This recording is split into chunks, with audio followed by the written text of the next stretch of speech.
Not sure if Samir and Alan are here, but I met Alan Souza back in the 80s when he was doing house visits, long before he was mayor, and he gave me a whole presentation on why it was important to drink hot tea on hot summer days.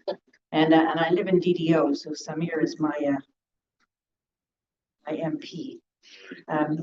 So first of all, I want to thank all those who provided me with the amazing opportunity to travel to Seoul, South Korea, and to experience powerful prayer, hear passionate stories of ministry, and have the chance to sit and chat with faith leaders from almost everywhere around the globe.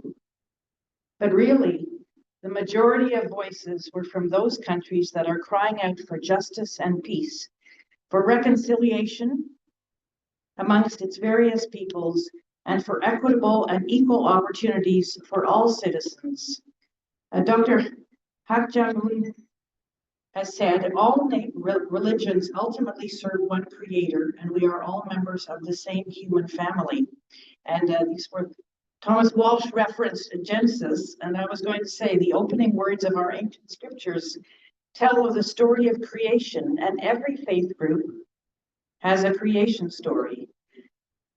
Creator created and saw that it was good.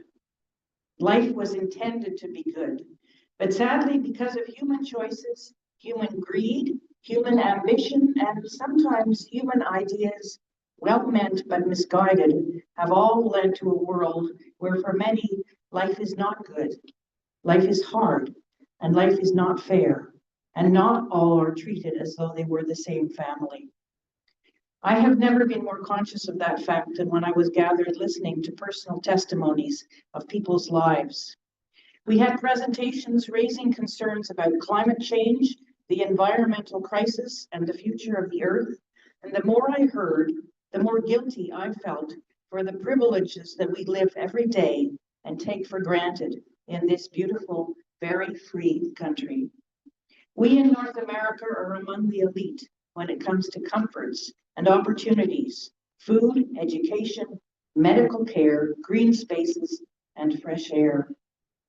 We were challenged by Professor Arnaud Delorme from Toulouse, France, to be part of a new global vision, one that redefines humanity's relationships with the environment to secure a sustainable future. He said, solutions exist, but they require more than scientific innovation.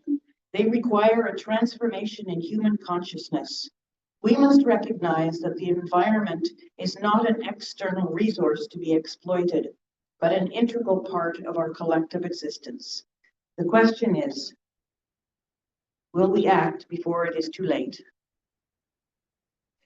Over the 4 days there, we heard amazing witnesses with pictures and graphs and results from individuals who have dedicated their lives to make a difference so that the children of the world will have a chance and will know that they, too, were created to be good. Young entrepreneurs who have fought against current trends so that there is a future for all. And by young, I mean younger than me, and one of them was even the age of one of my sons.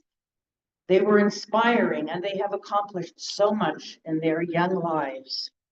One was an environmental activist from Kenya, following her mother's footsteps, dedicated to restoring Africa's ecosystem by planting over 51 million trees, building sustainable local environments, and providing women with opportunities for economic independence and leadership. One was a young Australian whose childhood was formed by missionary parents who introduced him to worlds where children live in extreme poverty. He had grown up in the Philippines. He has made his life's mission, and he's 42. His life's mission is to eradicate poverty, raising over $43.6 billion to provide healthcare, educational opportunities, enhance food security, and address the climate issues of those countries most affected by the needs that he has witnessed. There was a student from Ghana who has established universities to support others, thinking creatively and building practical skills in science, technology, engineering, and mathematics. He is playing a pioneering role in African higher education, enrolling 1,500 students from 31 countries.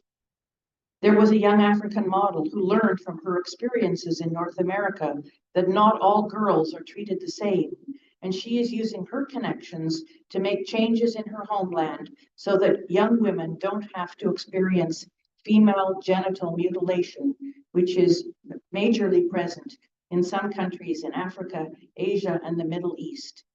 In 2024, UNICEF estimates that worldwide 230 million girls and women have experienced these actions. These are young people who are filled with hope and dedicated to see Creator's plan for good fulfilled. Their testimonies were inspired and interlaced with children dancing in our midst and musical presentations such as we've just had. I was also one of the privileged to have a seat at the ceremony dedicating the Chunwang, a multi-purpose cultural complex designed to be a hub of creativity, learning, and the arts, which is a spectacular looking neoclassical architectural type of building with modern touches. For me, the highlight of that ceremony was watching as Dr. Hakyanham, I hope I say her name, Hakyanham, passed the torch of leadership to her grandsons, charging them with the responsibility of carrying on the family legacy in a ministry aimed to achieve world peace and harmony. As a mother and grandmother, I know that while harmony in our family is an aspiration, we also have to allow the generations we love and encourage to find their own pathways in life. And they don't always choose the way we want for them, but we still love and encourage, love and agape love, yes. The ministry, which has been growing and thriving despite some family disagreements, will continue to follow the path laid out with an amazing space in which all the activities can happen. Teaching can continue, and the goal of world peace and the global family will be worked on by many. This time together was not only an invitation to each of those of us present to do our best, but was also a challenge to spread the message to model for younger generations. The United Nations was formed 80 years ago to provide a forum for all voices around the table. World peace is possible.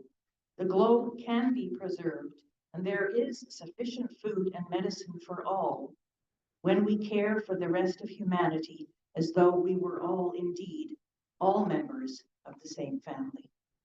Thank you.